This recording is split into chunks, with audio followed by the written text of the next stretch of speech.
In this video, we're going to be covering the fan filter replacement, part number E5253 for the clinical control panel.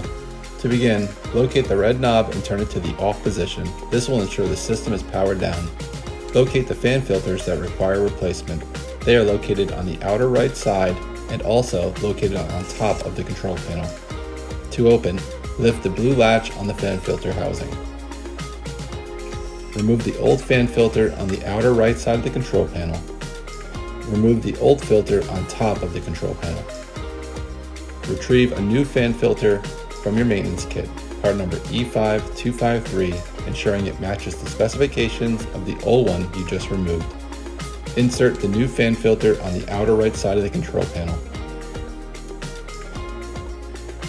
Insert the new fan filter on top of the control panel. Make sure the blue latches are securely fastened. Once all replacements are complete, power up the system by turning the red knob to the on position and ensure everything is functioning properly.